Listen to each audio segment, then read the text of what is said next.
Mei 4 ndio tarehe ya siku ya leo, ikiwa ni siku 124 katika mwaka wetu wa 2021, zikiwa zimesalia siku 241 ili tuweze kuhitimisha mwaka huu. Kama ilivyokuwa jadi yetu michezo mubashara, tupo kukuonyesha na kukumbusha matukio ya kihistoria yaliyotokea tarehe kama ya leo miaka iliyopita. Mwite jirani, mwite rafiki, pia waombe wenzio waje pale YouTube wasubscribe katika chaneli yetu ya michezo mubashara ili wewe wa kwanza kupata video zetu tunapozitoa. Mwaka 1949 siku kama leo ilipewa jina la Dark Day katika historia ya soka la pale nchini Italia. Ajali mbaya ya ndege iliua timu nzima ya Torino isipokuwa wachezaji wawili, yani Sauro Tom ambaye alikuwa ni majeruhi na Renato Gandolfi aliyebaki kutokana na maombi ya kocha wake. Hii ilikuwa ni miaka 73 iliyopita ambapo kocha wa timu hiyo Leslie Fesley pamoja na watu wengine 31 walifariki siku hiyo. Torino walitangaza mabingwa wa Serie A mwisho wa msimu huo kama sehemu ya kukumbuka mashujaa waliopotea katika ajali mbaya ya ndege siku ya Mei 4. Mei 4 mwaka 2002, Arsenal wanachukua taji la FA pale jijini Cardiff. Kumfunga mpinzani wako huleta furaha sana kwa mashabiki wa soka, lakini kumfunga mpinzani wako ili kuchukua taji fulani huleta furaha zaidi kwa mashabiki wa timu husika. Mwaka 2002 katika fainali ya FA, Arsenal walikutana na Chelsea. Wakati huo Arsenal walikuwa wamebakiza ushindi mmoja tu wa away ili atangazwe bingwa wa ligi kuu ya nchini Uingereza, na katika mechi iliyofuata Arsenal alikwenda kukutana na wababe wa kipindi hicho Manchester United waliokuwa chini ya uongozi wa Sir Alex Ferguson. Magoli mawili ya kipindi cha pili kutoka kwa Ray Parlour na Freddie Ljungberg yaliyofanya mashabiki wa Chelsea waweke mikono yao vichwani wakiwashuhudia the Gunners wakitangazwa mabingwa siku hiyo chini ya uongozi wa fundi mmoja Arsene Wenger. Arsenal pia walienda kuwachapa United kwenye mechi iliyofuata ya EPL na kutangazwa mabingwa wa ligi kuu ya nchini Uingereza. Ni Mei 4 mwaka 2003 ambapo Mark Viduka anawazawadia Manchester United taji la EPL. Baada ya Arsenal kuwachapa Manchester United Mei 4 mwaka 2002 na kutangazwa mabingwa wa EPL, mwaka uliofuata tarehe hiyo hiyo ya Mei 4, kibao kiliwageukia mashabiki wa klabu ya Arsenal. Leeds walikuwa katika hatihati ya kushuka daraja na goli la Mark Viduka alilofunga dakika ya mwisho ya mchezo lilifanya Leeds kupata ushindi wa bao 3-2 dhidi ya the Gunners na kuwafanya United watangaze mabingwa siku hiyo. Mark Viduka hakubahatika kuchezea Manchester United, lakini alipendwa sana na mashabiki wa United kwa kuwa aliwalipia kisasi dhidi ya wapinzani wao wa kipindi hicho. Ikumbuka katika kipindi hicho kocha Arsene Wenger na Sir Alex Ferguson walikuwa ni wapinzani wakubwa pale nchini Uingereza. Ni tarehe kama ya leo mwaka 2008 ambapo Real Madrid anatoa taji la 31 la ligi kuu ya nchini Uhispania. Real Madrid walishachukua mataji mengi zaidi ya La Liga kabla ya taji hili, lakini taji hili lilikuwa ni special sana kwa mashabiki wa Real Madrid, kwani walichukua taji hili wakiwa wamewaacha wapinzani wao Barcelona pointi takriban 18. Timu iliyokuwa ikikaribia Real Madrid kwa point ilikuwa ni Villarreal ambao walikuwa wameachwa pointi 8 tu na Real Madrid. Ushindi mwembamba wa mabao 2-1 uliopata siku hiyo Real Madrid uliofanya Real Madrid waondoke kibabe katika uwanja siku hiyo, kwani walikuwa wa kwanza kupokea bao kutoka kwa Osasuna dakika ya 48, lakini magoli ya Arjen Robben na Gonzalo Higuain yaliwafanya Madrid kutangaza mabingwa siku hiyo, zikiwa zimesalia mechi 3 kukamilisha msimu huo. Mei 4 mwaka 2016, Manchester City wanaboronga tena katika ligi ya mabingwa ya Ulaya. Manchester City walikuwa na matumaini ya kuchukua taji lao la kwanza la Champions League wakiwa wamebakiza mchezo mmoja kucheza fainali ya mwaka 2016. Draw tasa katika mchezo wa kwanza wa nusu fainali pale Etihad uliofanya waamini goli lolote la ugenini dhidi ya Real Madrid ungewafanya waende kucheza fainali ya msimu huo, lakini kwa bahati mbaya goli hilo halikupatikana na ni Real Madrid waliopata bao pekee la mchezo huo na kutinga hatua ya fainali ambalo lilipatikana kwa Fernando kujifunga na mchezo kuisha bao 1-0. Real Madrid walienda kuwa mabingwa wa msimu huo wakiwachapa klabu ya Atletico Madrid. Mnamo mwaka 2017 tarehe kama ya leo, Marcus Rashford anaibeba Manchester United mgongoni mwake. Manchester United walihitaji sana nafasi ya kucheza Champions League, lakini wasingeacha pia nafasi ya kuongeza kombe la Europa League katika kabati lao. Katika mchezo wa nusu finali wa Europa League, United walipangwa kucheza na Celta Vigo. Vijana hao waliokuwa chini ya Jose Mourinho walipata ushindi mwembamba siku hiyo wa bao 1-0 na kutinga hatua ya finali baada ya kuwa wametoa sare ya bao 1-1 pale Old Trafford. Shukrani zimwendee Marcus Rashford aliyefunga goli pekee la mchezo huo. United walienda kwa mabingwa katika mchezo wa finali baada ya kuwachapa Ajax bao 2-0 katika mji wa Stockholm. Habari za asubuhi mpenzi mtazamaji wa chaneli yetu ya michezo mubashara. Leo ni Mei 5 ikiwa ni siku ya 125 katika mwaka, zikiwa zimesalia siku 240 ili kukamilisha mwaka wetu wa 2021. Kama ilivyo ada ya michezo mubashara, tupo kukujuza na kukukumbusha yale yaliyotokea kihistoria katika michezo siku na tarehe kama ya leo. Ungana nami katika safari hii uweze kujua mengi ya kimichezo kutoka kwangu mtangazaji wako Evans Wilson. Mwaka 1928 Dixie Dean anafikisha magoli 60 katika msimu wa EPL wa mwaka 1927-1928 kwa kutupia hat-trick dhidi ya klabu ya Arsenal. Legendi huyo Everton, Dixie Dean, alifunga hat-trick hiyo dhidi ya Arsenal kufikisha goli 60 katika msimu wa mwaka 1927-1928, rekodi ambayo hadi sasa haijawahi kuvunjwa. Watu wananiuliza kama rekodi yangu ya goli 60 itakuja kuvunjwa, lakini nahisi itakuja kuvunjwa, aliwahi kusema legendi huyo. Mwaka 1956 tarehe kama leo, Belt Trautmann anacheza akiwa amevunjika shingo. Golikipa huyo wa zamani wa klabu ya Manchester City aliingia katika vitabu vya historia pale alipocheza dakika 17 za mwisho katika mchezo wa finali ya FA Cup mwaka 1965 pale Manchester City walipoichapa Birmingham City akiwa amevunjika shingo. Mgongano na mchezaji wa timu pinzani ulisababisha majeraha katika eneo lake la shingo, lakini alipewa smelling salt na akaamua kuendelea na mchezo. Smelling salt hupewa wanamichezo ili kuongeza alertness na focus. Pia wanamichezo wanapopatwa na amonia mchezoni hupewa smelling salt. Wakati Trautmann anavishwa medali yake ya dhahabu baada ya ushindi wa City katika finali hiyo, shingo yake ilionyesha hali isiyokuwa ya kawaida, japokuwa hapo awali madaktari walisema ya kuwa alikuwa sawa. Baada ya uchunguzi zaidi, iligundulika kuwa ule mgongano wa wachezaji wa timu pinzani ulisababisha kuvunjika kwa mifupa mitano inayolinda uti wake wa mgongo, yani the vertebrae. Na kwa kuwa alazimishwa kucheza akiwa na majeraha hayo, angefariki muda wowote akiwa uwanjani. Hivyo madaktari wakakiri kuwa kitendo cha Trautmann kumaliza mechi akiwa salama ilikuwa ni kama muujiza kwake. Na mnamo mwaka 1966 Dortmund wanachukua taji la ubingwa la Ulaya. Katika tarehe kama hii, Liverpool ilipoteza kwa mara ya kwanza katika fainali ya ligi mabingwa Ulaya. Fainali hiyo ya mwaka 1966 iliyokutanisha Liverpool na klabu ya Borussia Dortmund katika dimba la Hampden. Mpaka dakika ya 90, ubao wa matokeo ulikuwa kusomeka 1-1, lakini Borussia Dortmund walipata bao la ushindi katika dakika za nyongeza. Ikumbuke, hii ilikuwa ni mara ya kwanza kwa Liverpool na Borussia Dortmund kutinga katika hatua ya fainali ya ligi ya mabingwa ya Ulaya.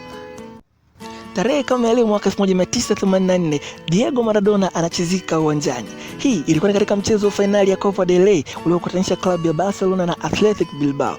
Baada ya kuwa wamechezewa rafu mara kadhaa na wachezaji wa Athletic Bilbao, uvumilivu ulimshinda Diego Maradona na aliinuka pale alipolala na kumrukia kichwa aliyemchezea rafu. Hakuishia hapo, akamfuata mchezaji mwingine wa Athletic Bilbao na kumchapa kwa kiwiko. Lakini hiyo haikutosha. Aliruka na kumpiga teke mchezaji wa Athletic Bilbao iliyojulikana maarufu zaidi kama the flying knee.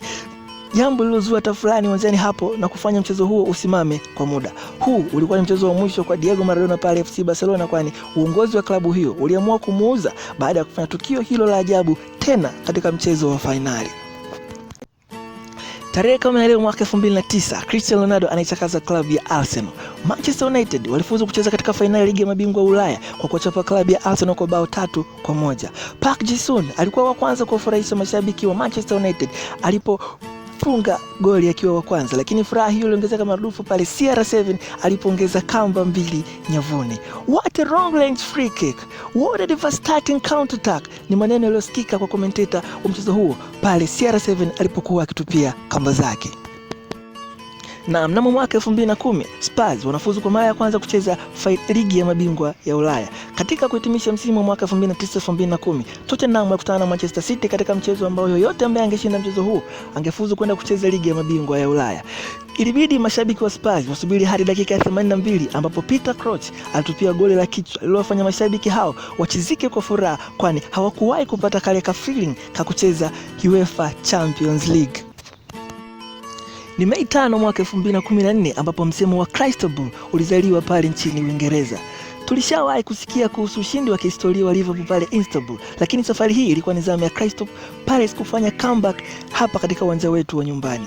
Walisikika baadhi ya mashabiki wa Crystal Palace wakijinadi baada ya sare ya goli 3-3 katika uwanja wao wa nyumbani. Liverpool walikuwa wakiongoza kwa bao 3-0, lakini vijana hawa wajishtumua na kuwalipa majogoo hawa wa London goli zao zote 3. Mpaka kesho mashabiki wa Liverpool hawawezi kulisahau jina la Dwight Gale kwa jinsi alivyonyanyasa mabeki wa Liverpool siku hiyo isiyosahaulika, na siku inatajwa kuwa ni siku ya mkosi kwa mashabiki wa Liverpool.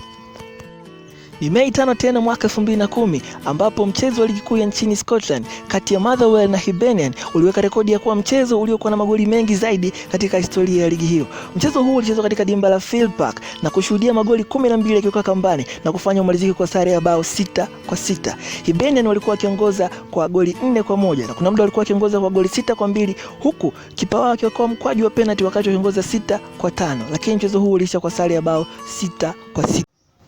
Uhali gani ewe shabiki wa soka? Leo ni Mei 6 na ni siku ya 126 katika mwaka wetu. Hivyo zimesalia siku 239 kuhitimisha mwaka wetu 2021. Kama ilivyo kawaida ya michezo mubashara, tupo kwa kukumbusha na kukuonyesha matukio ya kihistoria yaliyotokea katika ulimwengu wa soka tarehe kama ya leo hapo zamani. Ungana nayo mtangazaji wako Evans Wilson katika safari hii ili uweze kujionea na kujua mengi ya kimichezo yaliyotokea siku kama ya leo. Mwaka 1998 tarehe kama ya leo, Ronaldo de Lima anaisaidia Inter Milan kutoa taji la UEFA Champions League. Brazil huyu alikuwa ni kama kiumbe mwenye miguu 6 kila alipolisogelea lango la klabu ya Lazio katika mchezo wa fainali ya ligi ya mabingwa Ulaya uliopigwa pale katika dimba la Parc des Princes ambao kwa sasa unatumiwa na klabu ya PSG, yani Paris Saint-Germain. Ukiwa ni msimu wake wa kwanza na wababe hao wa Italia, alifanikiwa kufunga bao dakika ya 70 na kuwafanya Inter Milan kumaliza mchezo huo wa fainali kwa ushindi wa bao 3-0 dhidi ya Lazio. Naam, mnamo mwaka 2012 tarehe kama ya leo, Diego Militao anatupia hat-trick katika derby ya Inter Milan na AC Milan. Kama ilivyokuwa kwa pale Hispania, mechi kati ya Barcelona na Real Madrid imepewa jina la El Clasico. Ndivyo ilivyo katika nchi ya Italia, yani mechi kati ya Inter Milan na AC Milan imepewa jina la Derby della Madonnina. Katika derby ya mwaka huo, Inter walitakiwa kuwachapa AC Milan ili kukatisha ndoto za ubingwa kwa wapinzani wao na kuwafungulia milango Juventus kubeba taji la ubingwa wa Serie A. Diego Militao ndiye aliyehakikisha mpango wa Inter Milan unatimia kwa kufunga hat-trick akisaidiwa na Maicon aliyefunga bao la 4 na kufanya Inter Milan waondoke na ushindi wa mabao 4 dhidi ya mawili ya wenzao AC Milan. Na mnamo Mei 6 mwaka 2014, James Wilson anang'ara katika mechi yake ya kwanza pale Manchester United. Hii ni siku ambayo Robin van Persie alikuwa amepewa day off. Hivyo Ryan Giggs ambaye alikuwa kocha wa muda wa klabu ya Manchester United aliamua kumjaribu James Wilson kama namba 9 wa United kwa siku hiyo. Ni siku hiyo ambayo ilikuwa ni mechi ya mwisho kwa Nemanja Vidic pale Manchester United na ya mwisho pia kwa Michael Carrick kama kiungo wao mkabaji. Kinda huyo wa majaribio alibahatika kufunga mabao 2 siku hiyo na kumfanya awe na mwanzo mzuri kwenye karia yake ya soka la watu wazima. Ni tarehe hiyo ya Mei 6 mwaka 2015 ambapo Lionel Messi anamkalisha beki Jerome Boateng uwanjani. Lionel Messi alifunga moja kati ya magoli yake bora kabisa katika muda wake, huku akivunja ankles za Jerome Boateng, kitu kilichomfanya beki huyo kushindwa kuendelea kusimama na kumfanya akae chini kama mtoto mdogo. Akitajwa kama mmoja wa mabeki bora wakati wa muda huo, spidi na mbwembwe za Lionel Messi zilimfanya adhalilike usiku huo wa ligi ya mabingwa. Mpaka dakika ya 70 ya mchezo, safu ya ulinzi ya Bayern Munich ilikuwa imeonunia mashabiki na washambuliaji wa Barcelona. Ndipo hasira za Lionel Messi zilipofanya mabeki wa Bayern Munich waanze vilio vilivyoambatana na kumuomba msamaha Messi, kwani walishuhudia safu yao ya ulinzi ikiruhusu magoli 3 ndani ya dakika 20. Naam, ni Mei hiyo 6 mwaka 2018 ambapo Gareth Bale anaiokoa Real Madrid katika mchezo wa El Clasico. Luis Suarez alifungua shughuli za ufungaji wa magoli siku hiyo kabla ya Cristiano Ronaldo kufunga bao la kusawazisha ambalo pia lilikuwa ni goli lake la mwisho katika El Clasico. Sergio Roberto alipewa kadi nyekundu katika kipindi cha kwanza baada ya kumchezea vibaya beki Marcelo na kuwafanya Barcelona wabakie pungufu uwanjani. Mwanzoni mwa kipindi cha pili, Lionel Messi akatupia bao la pili na kufanya mashabiki wa Barcelona waanze kuimba nyimbo za mapambio, lakini ni Gareth Bale aliyegeuza nyimbo na pambio za mashabiki wa Barcelona kuwa nyimbo na sentensi za kejeli kwa safu ya ulinzi ya klabu ya Barcelona. Ikumbukwe pia Barcelona walikuwa wametangazwa kwa mabingwa wa La Liga kabla ya Clasico, lakini wachezaji wa Real Madrid waligoma kuwawekea wachezaji wa Barcelona the guard of honor. Ni siku hiyo hiyo ya Mei 6 mwaka 2018 ambapo Arsene Wenger alikuwa anafundisha klabu ya Arsenal kwa mara yake ya mwisho. Hii ni siku ambayo baadhi ya mashabiki wa Arsenal walikuwa na furaha, lakini baadhi yao walijawa na huzuni, kwani walikuwa wanasikitika kumwaga kocha wao pendwa Arsene Wenger. Tangu aondoke klabuni hapo, imekuwa ni ngumu sana kwa klabu hiyo kufuzu kucheza ligi ya mabingwa Ulaya. Na kocha huyo anakumbukwa zaidi kwa kuiongoza klabu ya Arsenal kuchukua taji la ubingwa wa EPL bila kufungwa na timu yoyote, lakini pia kama kocha aliyemsumbua zaidi Sir Alex Ferguson enzi za ubora wake. Ni tarehe hii ya Mei 6 mwaka 2019 ambapo Vincent Kompany anakatisha ndoto za ubingwa kwa mashabiki wa Liverpool FC. Sare dhidi ya Leicester City usiku huo ingewafanya Liverpool wajihakikishie nafasi ya kuchukua taji la ubingwa kwa msimu huo, huku City wakihitaji zaidi ushindi katika usiku huo, kwani tofauti yao na Liverpool ilikuwa ni pointi moja tu. Lakini mpaka dakika ya 80 ubao wa matokeo ulikuwa unasomeka bila, na ndipo Vincent Kompany akachukua mpira uliokuwa ukiambamba mita 35 kutoka lango la Leicester City na kuanza safari taratibu kuelekea katika lango la wapinzani wao. Wakati wengi wakifikiri kuwa beki huyo angetoa pasi au kumwaga maji, Vincent Kompany aliachia mkwaju mkali mita 25 kutoka lango la Leicester City uliomshinda kipa Kasper Schmeichel na kuwafanya Manchester City washinde mchezo huo kwa bao 1-0. City waenda kuchukua taji la ubingwa la msimu huo wa mwaka 2019-2020, lakini msimu uliofuata Liverpool walienda pia kuchukua taji la msimu huo. Salamu alaikum, ewe shabiki na mtazamaji wa michezo mubashara. Bwana Yesu asifiwe sana. Kwako wewe uliyesubscribe katika channel yetu ya michezo mubashara. Leo ni Mei 7 na ni siku ya 127 katika mwaka wetu 2021. Zikiwa zimesalia siku 238 tuweze kutimisha mwaka wetu huu pendwa kabisa. Kama ilivyokuwa jadi ya michezo mubashara, tupo kukukumbusha yale mbalimbali ya kimichezo yaliyotokea tarehe kama ya leo katika historia ya soka. Ungana na mtangazaji wako Evans Wilson uweze kujionea mengi ya kimichezo yaliyotokea tarehe kama ya leo. Ni tarehe kama ya leo mwaka 2001 klabu ya Ipswich wanaishusha daraja klabu ya Manchester City. Tarehe kama ya leo ushindi wa goli 2-1 wa klabu ya Ipswich dhidi ya klabu ya Manchester City uliofanya washuke daraja na kwenda kucheza championship. Manchester City walijitutumua na kujikaza kimasomaso na kurejea katika ligi kuu ya nchini Uingereza katika msimu uliofuata. Nikukumbusha pia kuwa ni tarehe kama leo mwaka 2003 ile safari ya kihistoria ya unbeaten ya klabu ya Arsenal inaanza. Safari ya michezo 49 bila kufungwa ilianza tarehe kama ya leo, na ni safari hiyo iliyofanya klabu ya Arsenal wachukue taji la msimu wa mwaka 2003-2004 bila kupoteza mchezo wowote na kuwapa jina la Invisibles. Safari hii ilianza kibabe kwa ushindi wa bao 6-1 dhidi ya Southampton, huku mabao 5 yakiwa yamefungwa katika kipindi cha kwanza. Ni tarehe hii ya Mei 7 mwaka 2005 ambapo Claudio Makelele anafunga bao lake la kwanza akichezea klabu ya Chelsea. Chelsea walikuwa wameshatangazwa kama mabingwa wa msimu huo, na Charlton Athletic waliwasili katika dimba la Stamford Bridge kucheza na wababe hao wa London.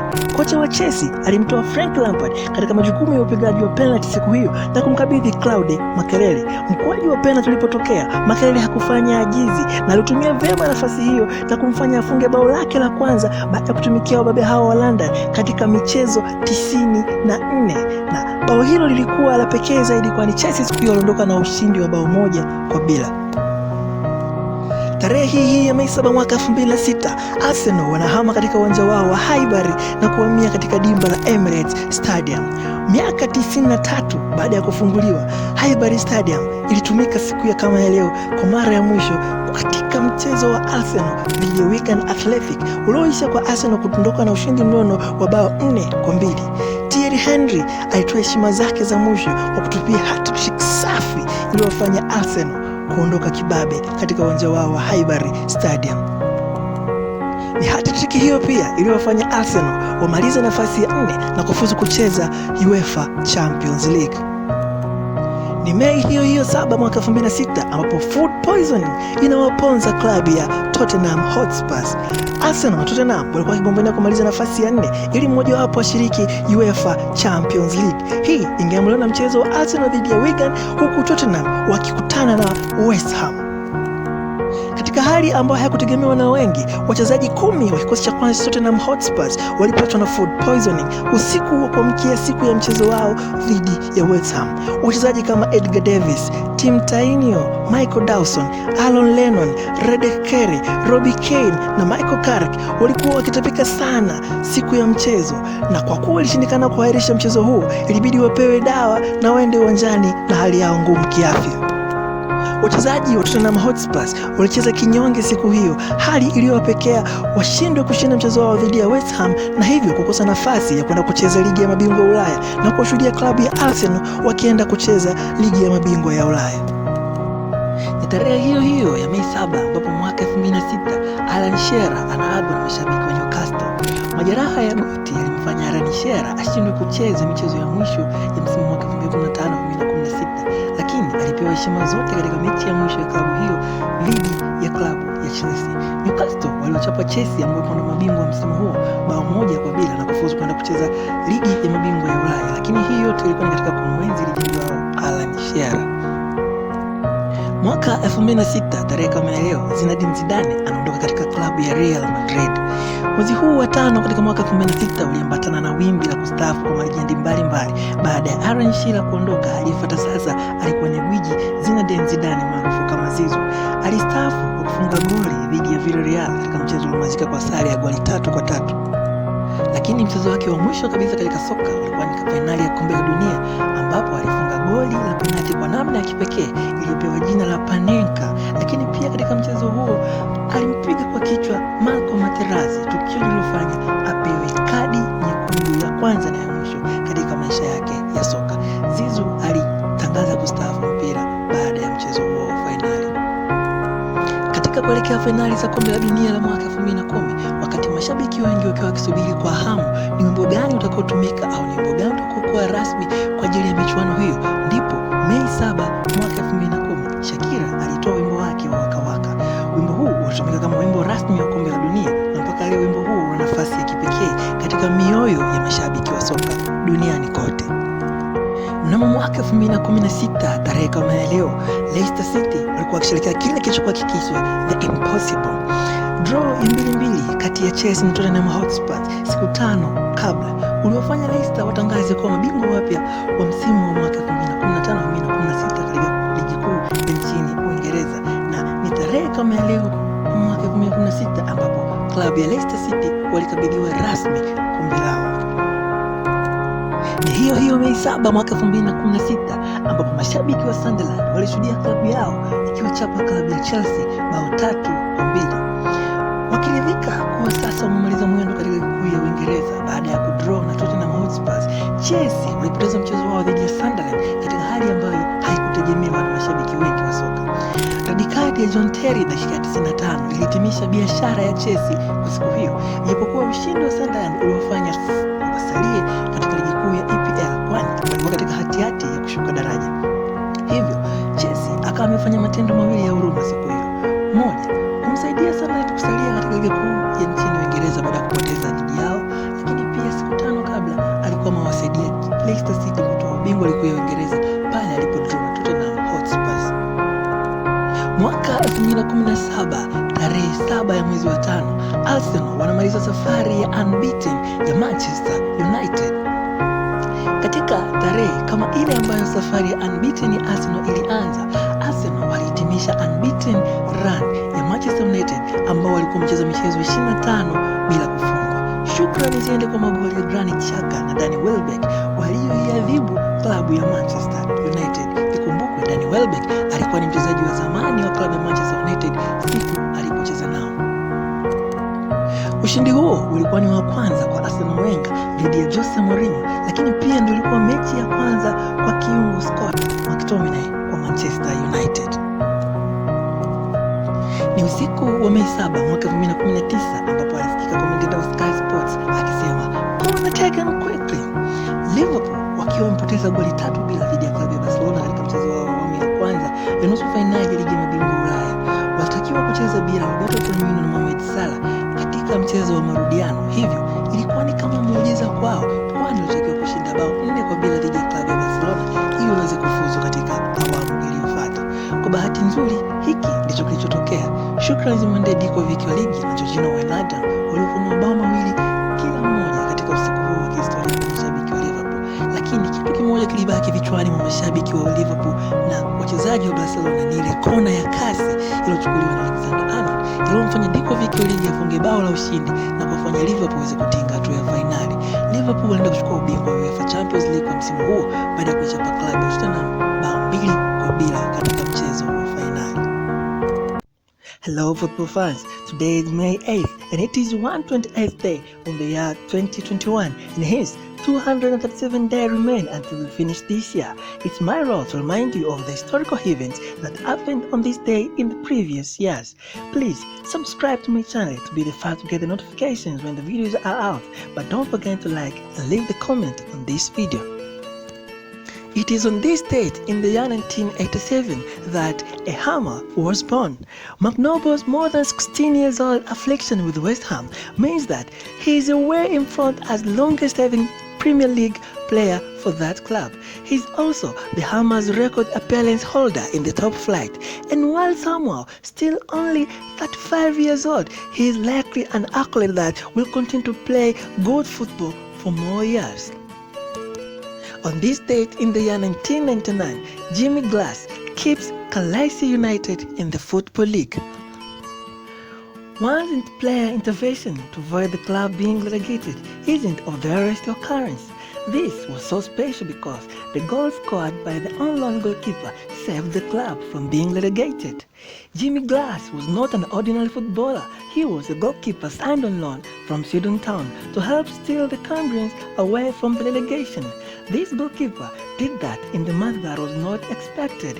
He scored the last-minute goal winner from the corner against Plymouth to secure a 2-1 win and save his club from being relegated. Wesley Van Wiltord scored the only goal in 1-0 win at Old Trafford. That did not only secure 3 points, but the league title that season.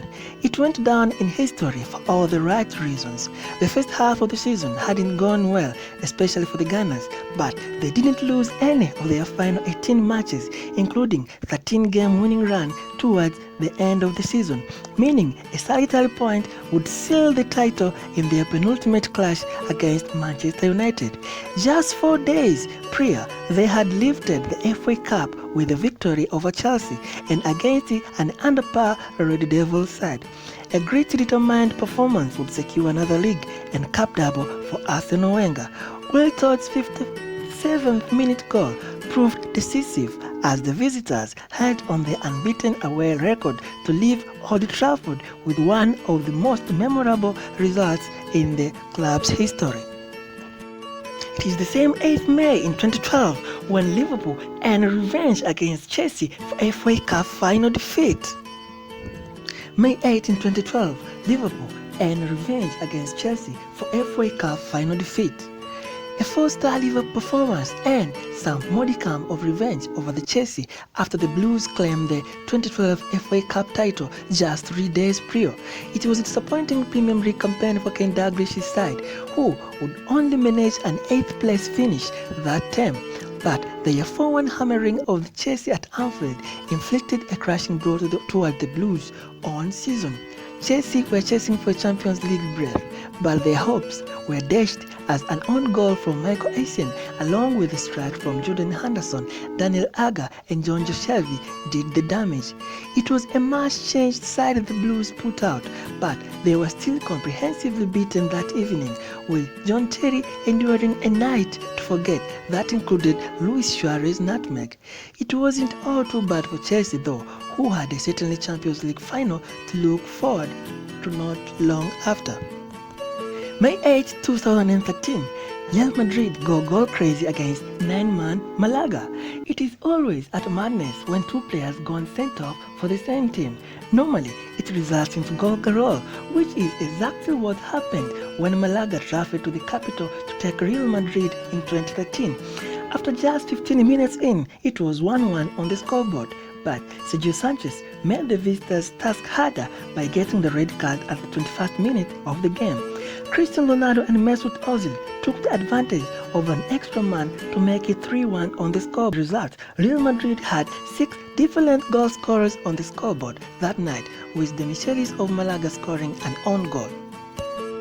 May 8, 2013, Sir Alex Ferguson announced Manchester United departure.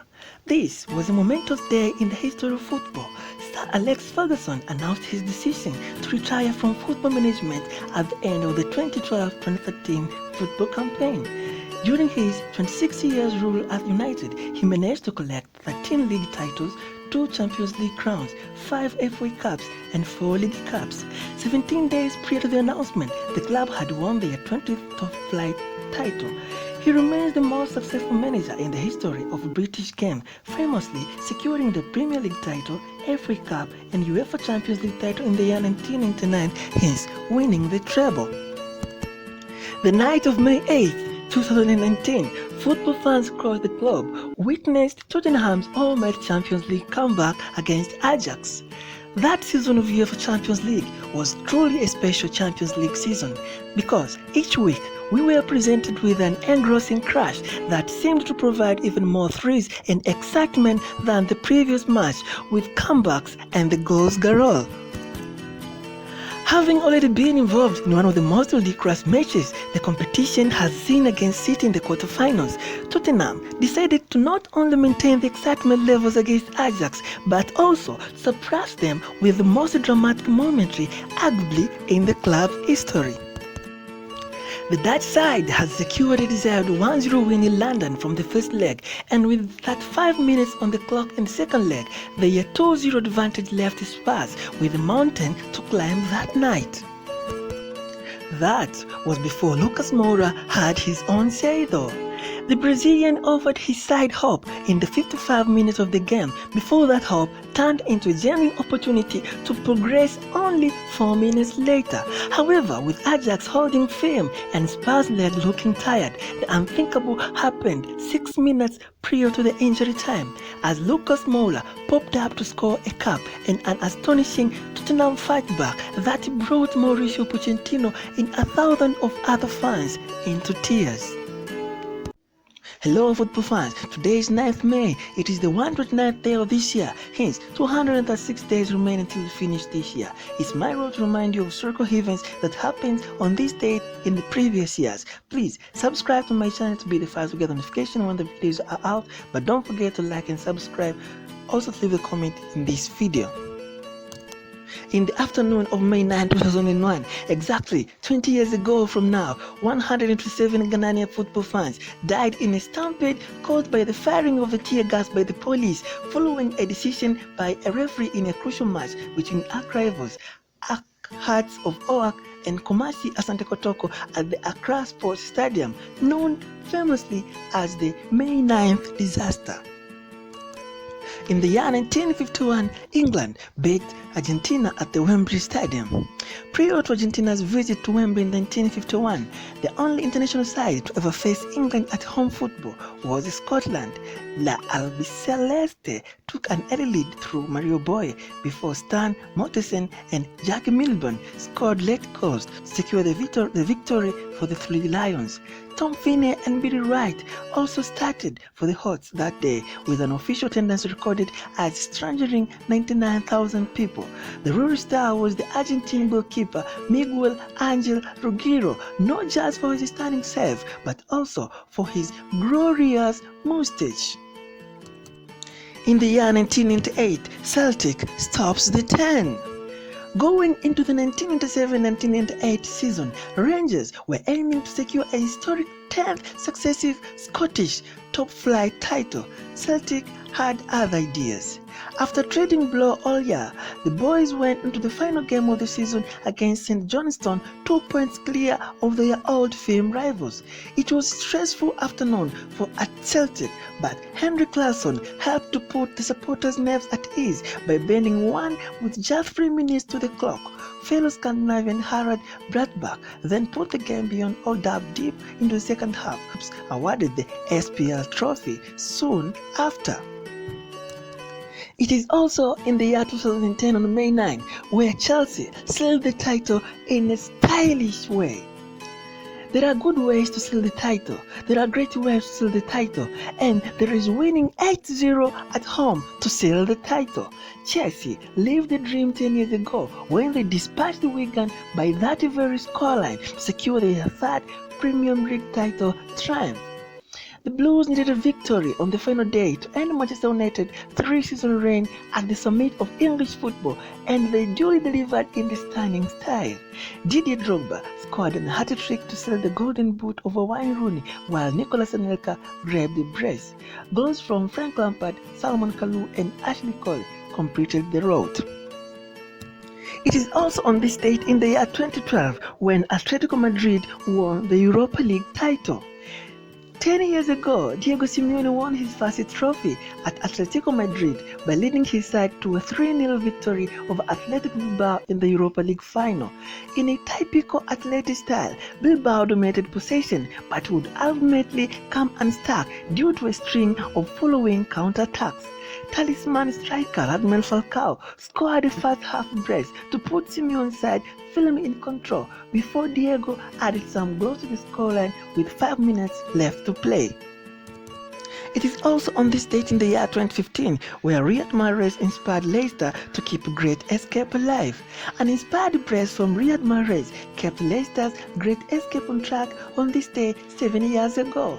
The Algerian first was a sublime solo effort, while his second was calmly taken after excellent work from Jamie Vardy. With 8 games left to play, the Foxes were 7 points adrift at the foot of the Premier League table, and relegation seemed a eternity. Incredibly though, Leicester City went to win 7 games out of their 8 which was remaining to play so as to complete that season. Football fans, May 12 is the 132nd day of the year, hence 233 days remain until we finish this year. It's my role to remind you on historical events that happened on this day in the previous years. Please subscribe to my channel to be the first to get notification when the videos are out, but don't forget to like and leave a comment in this video. Here we go.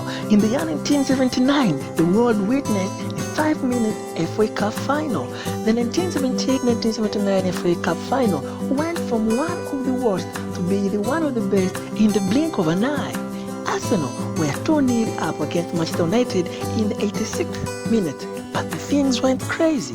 2 late goals from Gordon McQueen and Sammy McCrory somehow saw United draw level, but just as 2 sides were preparing for an extra time, Alan Sunderland famously bagged an 89th minute winner to save the day for the Arsenal. On this date in the year 1988, Ronaldo's best friend was born. It's no one else but it is Marcelo. Happy birthday, dear Marcelo.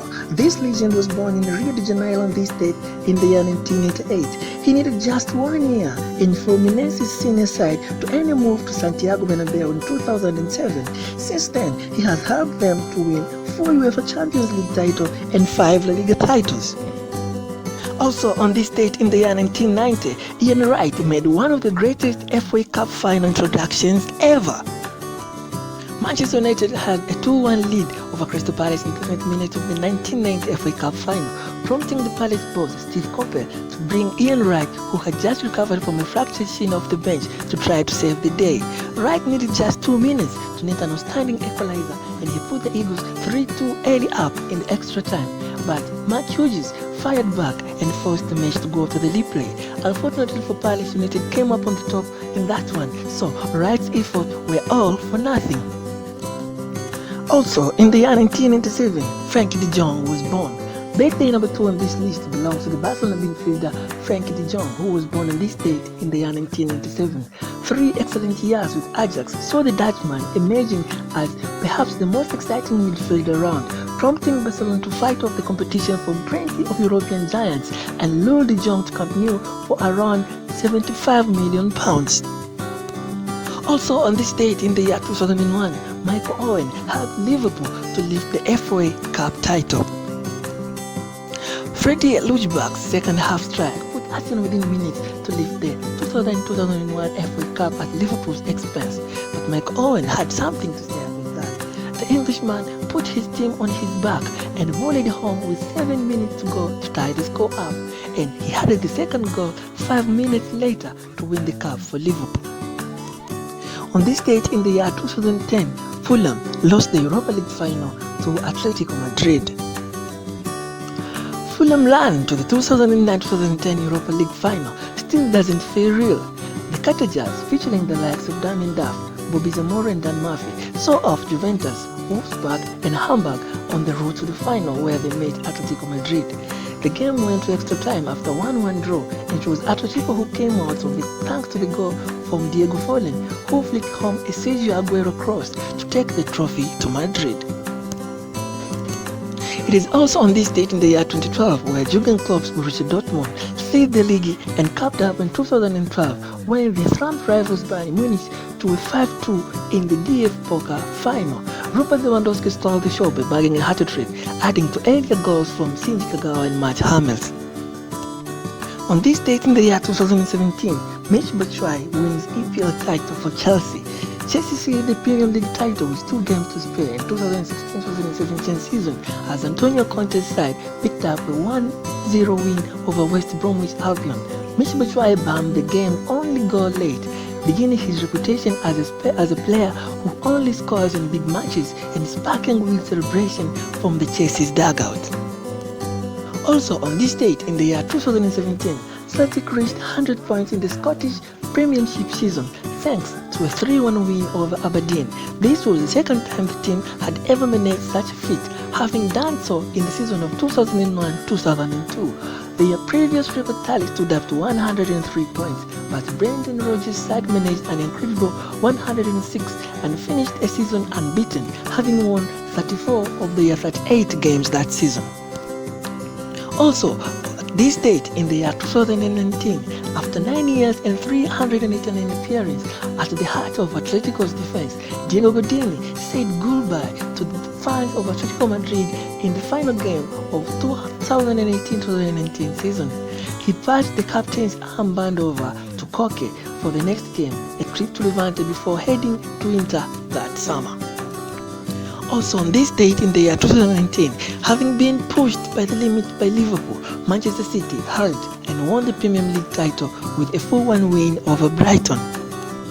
It is also on this date in the year 2019 where Liverpool right back Trent Alexander-Arnold set a new assist record on this day as he took his tally to 12 in a stunning 2-0 win over Wolves. Teammate Andy Robertson finished the campaign with 11 assists, making it the first time that the two defenders both made it past 10 in a single campaign. Hello football fans, May 13 is 133 day of the year, hence will remain is 232 days so as to finish this year of 2021. It's my role to remind you on historical events that happened on this date in the previous years. Please subscribe to my channel to be the first to get the notification when the videos are out, but don't forget to like and leave a comment in this video. On this date in the year 1998, Chelsea won the UEFA Cup Winners' Cup in Stockholm by a single goal in the final. It was a fiercely contesting match, and with the scores locked 0-0 up to 70th minute, coach Gianluca Vialli introduced Gianfranco Zola to try and make a difference. In less than 30 seconds, the diminutive Italian had latched onto a clever throw ball by Dennis Wise and lashed home a stunning winner to seal European glory for the Blues. It is on the same date in the year 2006 where Liverpool beat West Ham in the stunning FA Cup final. After struggling a year before in the Champions League, Liverpool also struggled in this FA Cup final, coming behind from 2-0, scoring and equalizing to make it 2-2, and then the game ended 3-3 and Liverpool went to win the final on penalties, thanks to Steven Gerrard and Djibril Cissé, who brought hope to Liverpool fans of lifting that trophy. Also on this date in the year 2012, Manchester City won the title in the dramatic final day fashion. On this date in the year 2012, we witnessed the greatest finale to any season in the history of football. Needing to win a clinch on their first Premier League title, Manchester City were losing 2-1 to relegation-threatened QPR as the game headed to an injury time. An Edin Dzeko header brought the host on the level terms, but it all seemed too little too late. That's until Sergio Aguero popped up, hurdling a series of clumsy last-ditch tackles. The Argentine found himself on goal with the chance to make the history and cut the Red Devils celebration short. You know what happens rest? That helicopter will stand from Manchester United Stadium and go into the Manchester City Stadium. Also, on May 13 in the year 2018, Liverpool star Mohamed Salah sets Premier League goal scoring record. One Liverpool signed Mohamed Salah from Roma in the year 2017. Even the most optimistic of Reds fans would probably have been hoping for a tricky 15-goal a season winger given his previous output in Italy. Very few would have believed that they had stumbled on a record-breaking goal machine. But over the course of the year 2013-2018 season, the Egyptian star set the Premier League alight with breaking the clinching and finishing record ever seen in the English Premier League. Salah wrote his name in the top flight of history on this date in the year 2018, where he secured his 32nd strike of the season against Brighton, setting a new record for goal scoring in 38 Premier League campaign. The next season he only went and won the Golden Boot again. Also on this date in the year 2018, Barcelona blew unbeaten season in shock Levante defeat. 13th May in the year 2018 was an exciting day in Spanish football. Barcelona blew their chances of completing an undefeated season, losing their penultimate match to Levante in 5-4 scoreline. The struggling host exploded in an incredible 5-1 lead before the half mark, but the Spanish champions came roaring back thanks to Philippe Coutinho hat-trick and Luis Suarez, who brought the Blaugrana within one goal of Levante with 20 minutes left on the clock. But they were unable to find an equalizer, and their dreams of having an incredible season went up in smoke. So sad for Barcelona. Hello football fans, today is May 14 and it is 134th day of the year, hence remaining 231 days so as to finish the year of 2021. It's my role to remind you on historical events that happened on this date in the previous years. Please subscribe to my channel to be the first to get the documentaries when they are released, but also don't forget to like and leave a comment on every documentary you watch from our channel. And here we go. In the year 1980, the world witnessed the first European final being decided by the penalties. Arsenal faced Valencia in the Cup Winners' Cup final on this date in the year 1980. The two sides could not be separated in the normal time, hence the game went on penalties, making it the first game to be decided in such a manner. Valencia picked up a 5-4 shootout victory and lifted that trophy. It is also on the same date of May 14 in the year 1986 where George Graham was appointed as an Arsenal manager. This manager went on to win many trophies with the Gunners, which are 2 league titles in the season of 1986-1987 and in the season of 1982-1983. He also won 2 Division Cup titles in the season of 1988-1989 and in the season of 1990 and 1991. He also won the European Cup Winners' Cup in the year 1993-1994. Also, he won the FA Cup in the season of 1992-1993. His successor was Arsene Wenger, who went on to have the successful period with the Gunners. It's also on the same date of May 14 in the year 1988 where Liverpool fans were heard across the world saying that the Crazy Gang has bailed the Culture Club. Wimbledon's rise to prominence was one of the biggest stories in the 1980s, having been a non-league side just 11 years earlier. Wimbledon rose all the way to the top flight and even managed to lift the FA Cup in 1988. Against the league champions Liverpool, Wimbledon pulled off impossible to snatch a 1-0 win thanks to a goal from Lonely Sanchez and the penalty save from Davy Basin, being the first penalty save in the FA Cup final. It is also on this date in the year 1995 where Blackburn won the Premier League title. Kenny Dalglish was their manager at that time. They went on to play with Liverpool on the final day. The loss to Liverpool would see Manchester United lifting the trophy, but eventually they picked up a 2-1 win over Liverpool. Manchester United had a draw of 1-1 with West Ham, which allowed the Blackburn Rovers to lift that precious trophy. In the year 2011, Manchester United won their 19th Premier League title.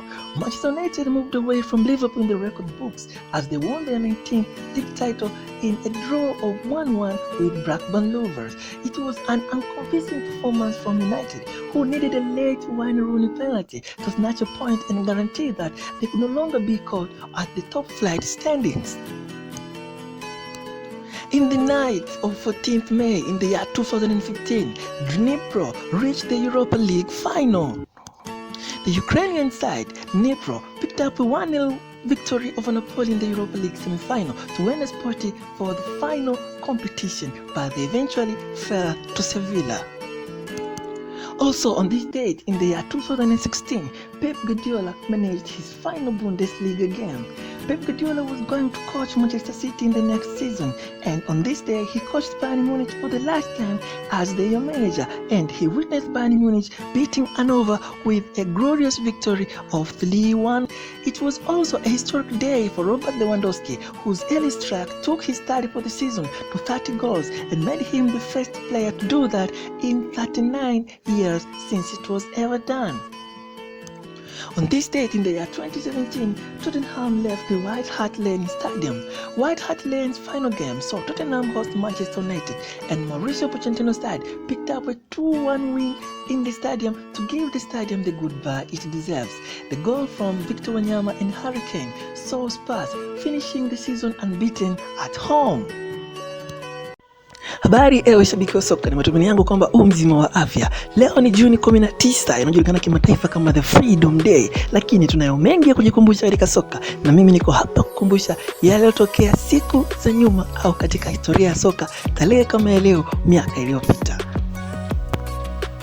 Ni tarehe kama ya leo mwaka 1958 katika fainali za kombe la dunia zilizochezwa pale nchini Sweden. Wales walikutana na Brazil katika robo fainali ya kombe la dunia. Kijana mdogo mwenye umri wa miaka 17, Edson Arantes do Nascimento almaarufu kama Pele, alifunga goli pekee la mchezo huo, na hilo lilikuwa goli lake la kwanza katika michuano hiyo na kuwezesha Brazil kutinga katika hatua ya nusu fainali ya kombe la dunia. Alienda pia kufunga mabao mengine 5 katika hatua ya nusu fainali na fainali, ambapo Brazil walitoa taji hilo kwa mara ya kwanza katika historia yao ya soka. Lakini pia tarehe ya Juni 19 mwaka 2014, Leeds walimtangaza Dave Hockaday kama kocha wao mpya, na uchaguzi huu ulipingwa sana na mashambuzi wa soka, lakini pia mashabiki wa Leeds United. Na kocha huyo alikuwa ametoka kufukuzwa miezi 8 kabla ya utambulisho huo na mabosi wa klabu ya Conference Side Forest Green Rovers. Akiwa na klabu ya Leeds, alishindwa kufika mwezi wa 8 wa mwaka huu, kwani alifukuzwa baada ya kuongoza Leeds katika michezo 4 ya Championship na 2 ya kombe la ligi. Kocha huyo baadaye alipata bahati ya kuwa kocha msaidizi wa klabu ya Sweden Supermarines.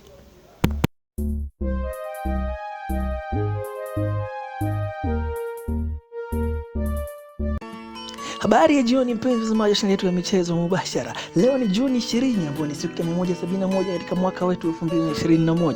Kijiografia, siku kama ya leo majira ya joto huanza tarehe kama ya leo katika ulimwengu wa kaskazini mwa dunia almaarufu kama the Northern Hemisphere, na majira ya baridi huanza katika ncha ya kusini ya dunia almaarufu kama Southern Hemisphere. Lakini hilo sio lengo letu. Lengo letu ni kujulisha yale ya michezo yaliyotokea siku za nyuma tarehe kama ya leo. Ungana nami katika safari hii uweze kujua mengi ya kimichezo yaliyotokea tarehe kama ya leo miaka iliyopita. Tarehe ya Juni 20 mwaka 1995, kocha mpya wa klabu ya Arsenal, Mr. Bruce Rioch, alimsajili Dennis Beckham kutoka klabu ya Inter Milan kwa dau la pauni milioni 7.5.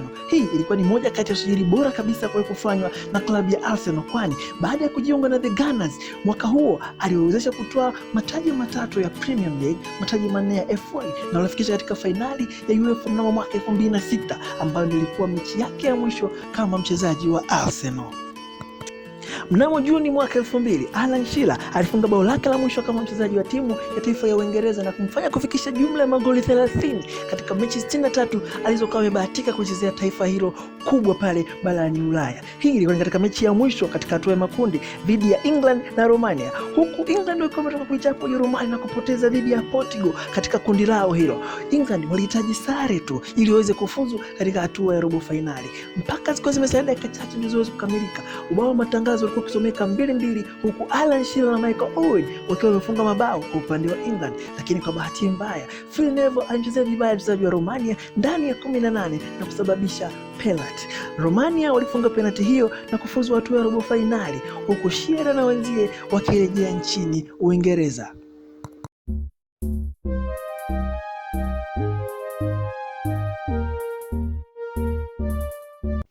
Habari ewe shabiki wa soka, leo ni Juni 21 ambao ni siku ya 172 katika mwaka na ni siku yenye masaa mengi ya mwanga wa jua katika ulimwengu wa kaskazini maarufu kama the Northern Hemisphere, lakini pia ni siku yenye masaa machache ya mwanga wa jua katika ulimwengu wa kusini maarufu kama the Southern Hemisphere. Katika soka yako mengi kujikumbusha katika siku hii, na haya ni baadhi ya yale machache tuliyokuandalia yaliyotokea siku kama ya leo hapo zamani.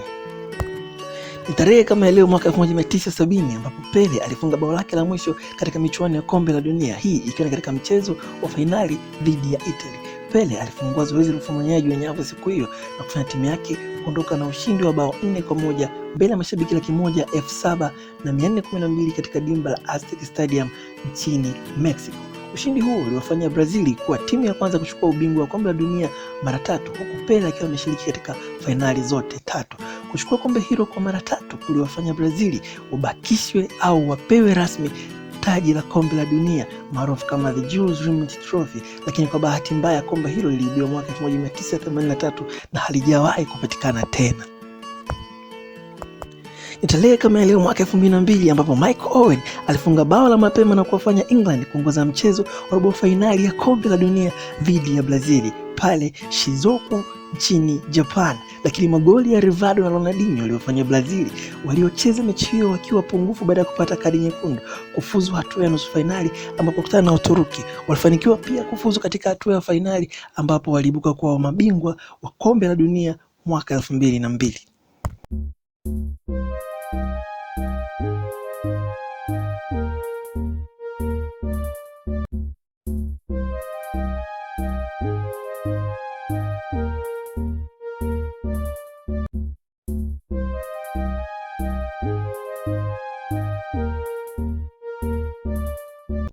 Habari za asubuhi ewe shabiki wa soka, leo ni Juni 22 ambao ni siku ya 173 ya mwaka. Kwa wale wapenzi wa movie za Kikorea, mwigizaji pendwa kabisa yani Lee Min-ho alizaliwa siku kama ya leo, lakini hebu tujikumbushe yale ya kimichezo iliyotokea tarehe kama ya leo miaka iliyopita.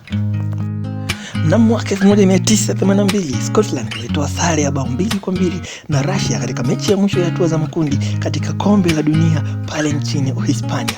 Mechi hii ilichezwa katika siku iliyokuwa na joto zaidi pale jijini Malaga. Matokeo hayo yaliyofanya Russia kufuzu raundi iliyofuata kwa tofauti ya magoli ya kufunga na kufungwa kati yao na Scotland. Ni katika siku hizi ambapo sio maji, juisi na energy drink tu ndivyo vilikuwa vikitolewa kwa wachezaji, lakini hadi pombe zilikuwepo kwenye vinywaji ambavyo wachezaji walipewa katikati ya mchezo.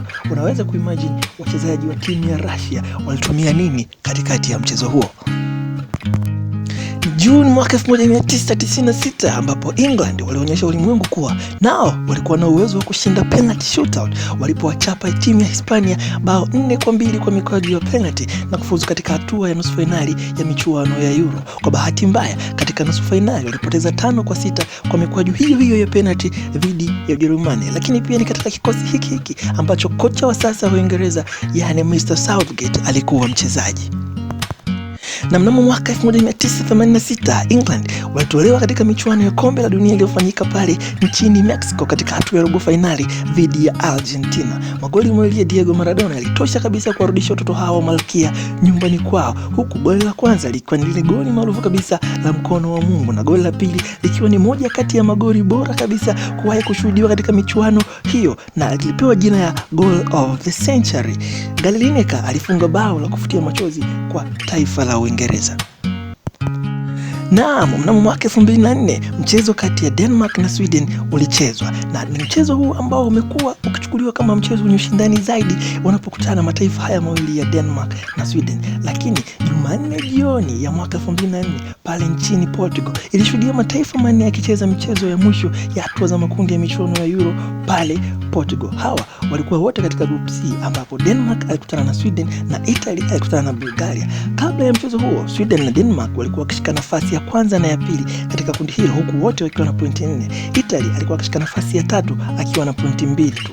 Wachambuzi wengi wa soka walikuwa na wasiwasi kwamba Sweden na Denmark wangecheza chini ya kiwango ili watoe sare, jambo ambalo lingewafanya wote kufuzu katika hatua iliyofuata, kwani hata kama Italy angemfunga Bulgaria, wote wangekuwa na pointi sawa. Lakini mahasimu hawa wa Scandinavia walikanusha tetesi hizo kabla ya mchezo. Kama ilivyotarajiwa na wengi, Italy walifanikiwa kumfunga Bulgaria na walikuwa kusubiri matokeo kati ya mahasimu hawa wa Scandinavia kujua hatima yake. Zikiwa zimesalia dakika chache mchezo huo kumalizika, Denmark walikuwa wakiongoza bao 2-1, ndipo Sweden waliposawazisha na matokeo yakawa 2-2 na kuwafanya wote Sweden na Denmark wafuzu hatua iliyofuata kwa tofauti ya magoli ya kufunga na kufungwa dhidi ya Italy. Mashabiki wengi wa Italy walilalamika kuhusu upangaji wa matokeo, lakini kelele zao hazikusikika. Aidha, Sweden na Denmark wote walienda kupoteza katika hatua iliyofuata.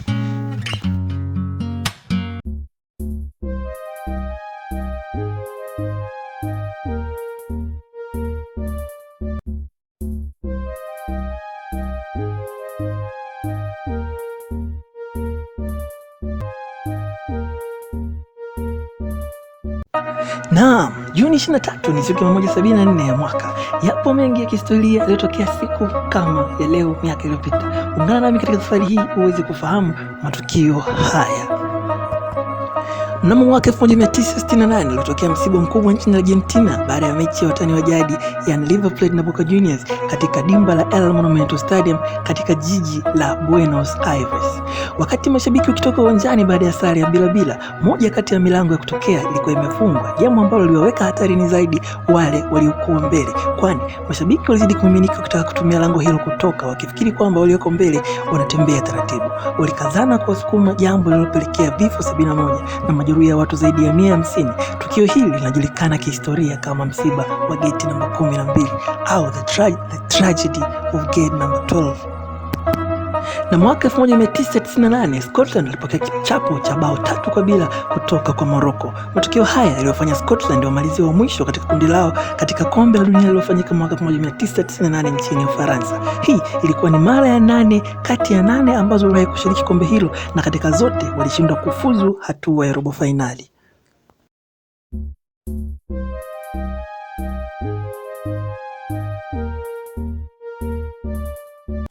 Uhali gani ewe shabiki wa soka, leo ni Juni 24 na ni siku ya 175 ya mwaka. Na kama ilivyokuwa siku ya Alhamis kwamba ni siku ya Throwback Day, hebu tujikumbushe yale ya kimichezo yaliyotokea tarehe kama ya leo. Mnamo Juni 24 mwaka 1989, baada ya muda mrefu, hatimaye Scotland walifanikiwa kufika katika fainali ya kombe la dunia. Michuano hii ilikuwa ni ya vijana chini ya umri wa miaka 16 na ilifanyika pale nchini Scotland, na baada ya wenyeji kucheza dhidi ya Bahrain, Ghana, Cuba, East Germany na Portugal walijikuta kucheza fainali dhidi ya Saudi Arabia. Fainali ilichezwa katika dimba la Hampden Park Jumamosi tarehe 24 mwaka 1989 mbele ya mashabiki 51,000. Scotland walianza kwa kuongoza 2-0 huku wakikosa mkwaju wa penalti uliopatikana katikati ya mchezo huo. Saudi Arabia walifanya comeback na kufanikiwa kuchapa Scotland 5-4 katika mikwaju ya penalti baada ya mchezo huo kumalizika kwa sare ya bao 2-2. Watu wengi walisema kwamba Saudi Arabia walichezesha wachezaji wengi waliokuwa wamezidi umri, na magazeti ya siku hiyo yaliandika kwamba wachezaji wa Saudi Arabia walikuwa ni wenye sharubu na watu wazima. Wachezaji wote wa Scotland waliocheza mchezo huo pamoja na sub zao wote walifanikiwa kujiunga na timu ya taifa ya watu wazima ya Scotland baada ya miaka kadhaa. Na Juni mwaka 2004 tarehe kama leo, England walipoteza tena katika penalty shootout, safari hii ikiwa ni dhidi ya wenyeji Portugal katika dimba la Estadio da Luz pale Lisbon katika robo finali ya Euro mwaka 2004. Darius Vassell na David Beckham walipoteza penalty zao kwa upande wa England. Na mnamo mwaka 2014 tarehe kama ya leo, wakati siku ambapo vichwa vya habari vilitegemewa kwamba vingeandika kuhusu Uingereza na style yao ya bila dhidi ya wababe Costa Rica na kumaliza katika hatua ya makundi ya kombe la dunia wakiwa na point. Siku hii vichwa vya habari vilijaa na taarifa za Luis Suarez kumng'ata mchezaji mwenzie. Luis Suarez alimng'ata beki wa Italia Giorgio Chiellini, jambo ambalo lilipelekea kufungiwa na FIFA kwa takriban muda wa miezi 4 kujihusisha na masuala ya soka, lakini pia uvumilivu ulioshinda klabu ya Liverpool na kuwafanya kumuuza kwa klabu ya Barcelona kwa dau la pound milioni 75.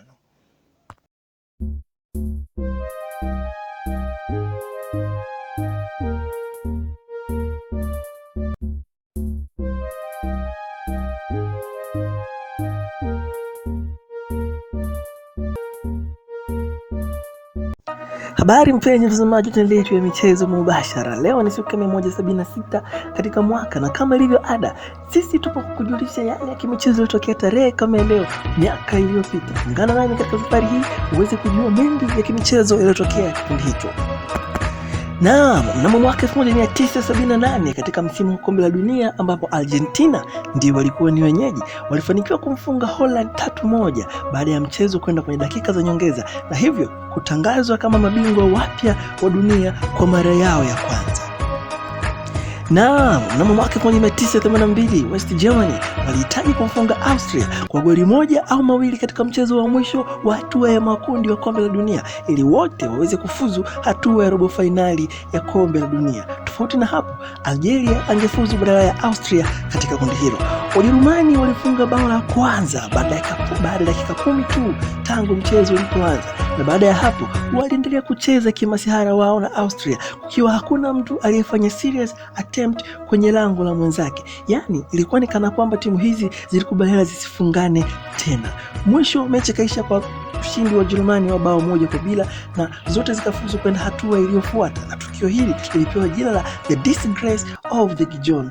FIFA waliona hili jambo litakuwa ni mzaa sana katika soka, hivyo walibadilisha sheria zao na kuweka kuwa mechi za mwisho za hatua ya makundi ya michuano yoyote ile lazima zichezwe siku moja na muda mmoja ili kuzuia matukio kama haya kufanyika hapo baadaye. Habari ewe shabiki wa soka, leo ni Juni 26 na ni siku ya 177 ya mwaka. Hebu tujikumbushe yale ya kimichezo iliyotokea miaka iliyopita tarehe kama ya leo.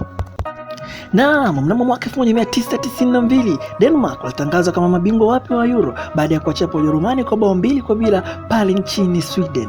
Denmark walishatolewa katika michuano hiyo baada ya kumaliza wa pili nyuma ya Yugoslavia, lakini vita wenyewe kwa wenyewe huko nchini Yugoslavia ikawafanya Yugoslavia washindwe kushiriki, na hivyo nafasi yao ikachukuliwa na Denmark.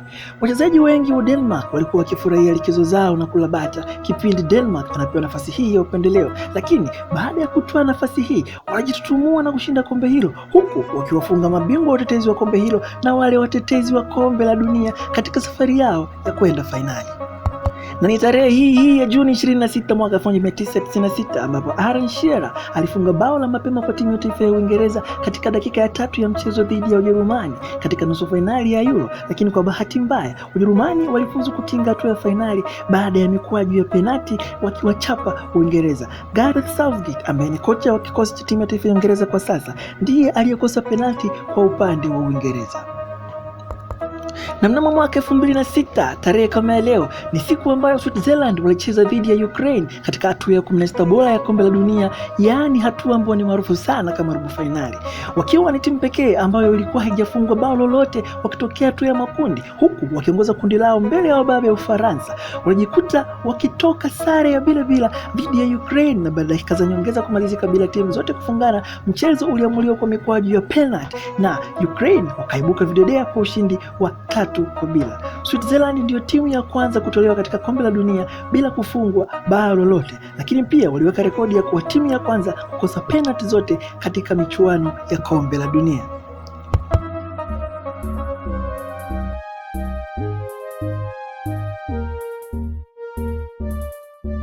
Habari za jioni ewe shabiki wa soka, leo ni Juni 28 na siku ya 179 ya mwaka. Yapo matukio mengi ya kimichezo yaliyotokea tarehe kama leo miaka iliyopita. Ungana nami tuweze kujikumbusha matukio haya kwa pamoja. Naam, ilikuwa ni Juni 28 mwaka 1994 ambapo Urusi walimfunga Kameruni katika mchezo wa hatua ya makundi wa kombe la dunia pale nchini Marekani. Siku hii rekodi mbili ziliwekwa, lakini Russia walimchakaza Kameruni kwa bao 6-1. Oleg Salenko wa Russia alikuwa mchezaji wa kwanza kufunga mabao 5 katika mechi moja ya kombe la dunia, na ya pili ni ile ya Rogers Miller wa Cameroon aliyefunga bao pekee la kufutia machozi Cameroon, na hii ikamfanya kuwa mtu mwenye umri mkubwa zaidi kuwahi kufunga goli katika michuano hiyo. Habari za asubuhi ewe shabiki wa soka. Leo ni Juni 29 na ni siku ya 180 ya mwaka. Sikushauri kumaliza siku ya leo bila kufahamu yale ya kimichezo yaliyotokea tarehe kama ya leo miaka iliyopita. Ungana nami katika safari hii ukajionee matukio haya ya kusisimua. Na mnamo mwaka 1950 USA waliochapa Uingereza bao 1-0 katika michuano ya kombe la dunia iliyofanyika pale nchini Brazil. Vibarua hao wa nchini Marekani walipata matokeo ambayo kwa kipindi hicho ndio yaliokuwa matokeo yao bora zaidi katika michuano ya kombe la dunia. Goli la USA lilifungwa na Joe Gaitens ambaye alikuwa ni mhasibu na mara kadhaa alifanya vibarua vya kuosha vyombo katika migahawa ya huko kwao Marekani. Mmoja wa wachezaji wa Uingereza alinukuliwa baada ya mchezo huo akisema, "Kwani haiwezekani tukacheza nao tena kesho jamani?" Mchezo huo ulionyesha mashabiki na wachezaji wa Uingereza kwamba walikuwa na safari ndefu mpaka kuwa na kikosi bora kabisa duniani. Na ni tarehe hii ya Juni 29 mwaka 1995 katika saa za asubuhi ambapo moto uliwaka katika jukwaa kuu la uwanja wa Doncaster Rovers Bellevue, na inakadiriwa hasara ya zaidi ya pauni 100,000 ilitokea. Mnamo mwaka 1999 Ken Richardson ambaye alikuwa mmiliki wa klabu hiyo alishtakiwa kwa kuwa the mastermind nyuma ya tukio hilo la kuwaka moto kwa uwanja wa nyumbani wa klabu aliyokuwa akimiliki, na alihukumiwa kifungo cha miaka 4 gerezani. Wakati kesi inaendelea, iligundulika kuwa mpango wa mmiliki wa uwanja huo ilikuwa ni kuharibu sehemu ya uwanja huo makusudi ili serikali imsaidie kutafuta uwanja mwingine kwa ajili ya klabu yake. Na sio siri kwamba David Beckham alicheza mpira wa miguu kwa mafanikio makubwa kabisa, lakini zipo siku ambazo star huyu alikuwa akipita katika bonde la uvuli wa mauti. Tarehe kama ya leo mwaka 1998 ni siku ambayo David Beckham alicheza hovyo kuliko ambavyo aliwahi kufanya katika maisha yake yote ya soka. England walikuwa wamefuzu katika hatua ya 16 bora ya kombe la dunia, huku wakiwa washikiki katika hatua ya makundi. Mashabiki wengi wa Uingereza wakawa na matumaini kwamba yale maajabu ya mwaka 1966 yangejirudia tena. Walipangiwa Argentina katika hatua hiyo, mpinzani ambaye alikuwa ni wa aina yake, na Uingereza walikuwa wakiongoza 2-1 baada ya kinda Michael Owen kufunga goli maridadi kabisa, lakini Argentina walisawazisha, na baada ya goli la Sol Campbell alilolifunga katika dakika za nyongeza kukataliwa, Argentina walienda kuwachapa Uingereza kwenye mikwaju ya penalty. Ingawa Waingereza walicheza vizuri siku hiyo, lakini lawama za kupoteza mchezo huo zilimwendea mtu mmoja, David Beckham. Huyu alipata kadi nyekundu katika dakika za awali za kipindi cha pili kwa kosa la kumpiga teke Diego Simeone ambaye alikuwa mchezaji wa Argentina baada ya kuwa amemchezea foul. Kila mtu alisema kwa jinsi Uingereza walivyocheza kipindi cha pili, kama wangelikuwa 11 wangeshinda mchezo huo, kwani David Beckham kwa kipindi hicho alikuwa hashikiki, na kama si hivyo basi angekuwa ni mmoja kati ya wapiga penalty wa Uingereza siku hiyo, na ajulikana kwa ubora wake katika upigaji wa penalty. Hivyo Uingereza usingepoteza mbele ya Argentina. Kwa hasira, mashabiki wa Uingereza walitundika jezi za David Beckham katika misalaba na kuzirushia mayai mabichi, huku wengine wakizichoma moto nje ya baa tofauti kumaliza hasira zao. Iliyochukua muda mrefu mashabiki wa Uingereza kuweza kusahau tukio hili.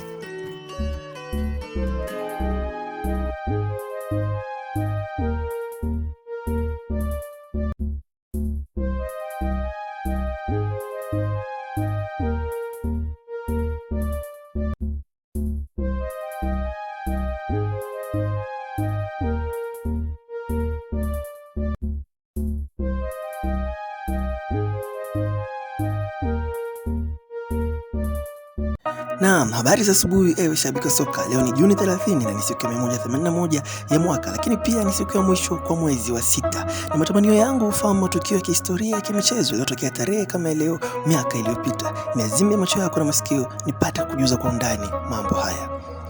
Mnamo mwaka 1996 ulichezwa mchezo wa fainali ya Euro katika dimba la Wembley jijini London pale Uingereza. Mchezo huu uliokutanisha wababe Germany ambao walikuwa wamewatoa wenyeji Uingereza katika nusu fainali na Czech Republic waliokuwa wamewatoa Ufaransa katika hatua ya nusu fainali. Haya yalikuwa ni mashindano ya kwanza kwa Czech tangu kuvunjika kwa taifa la Czechoslovakia miaka mitatu kabla ya michuano hiyo. Timu hizi zilianza michuano hii zikiwa katika kundi moja, yani Group C, na Germany waliochapa Czech Republic 2-0 katika mechi ya hatua ya makundi. Pia mnamo mwaka 1976 timu hizi ziliwahi kukutana katika fainali ya Euro ambapo Czechoslovakia waliwachapa West Germany kwa mikwaju ya penalty. Safari hii Ujerumani walipindua meza kibabe wakisawazisha dakika ya 73 baada ya kuruhusu bao dakika ya 59 na wakapata bao la ushindi katika dakika 95 ya mchezo. Shukrani zimwendee Patrick Berger. Hii ilikuwa ni kombe la kwanza kuchukuliwa na Ujerumani iliyoungana baada ya nchi hiyo kujigawa mwaka 1949 na kuwa na upande wa mashariki na upande wa magharibi. Muungano wao ulifanyika mnamo Oktoba 1 mwaka 1990. Naam, kufuzu kushiriki kucheza michuano ya Ulaya limekuwa ni jambo la kujivunia sana kwa wachezaji na mashabiki wa vilabu mbalimbali pale nchini Uingereza. Na tarehe kama ya leo, Fulham baada ya kufuzu kucheza michuano ya Europa League, walicheza mchezo wao wa kwanza wa michuano hiyo katika dimba la Craven Cottage dhidi ya Lunavik. Fulham waliibuka na ushindi wa bao 3-0 siku hiyo.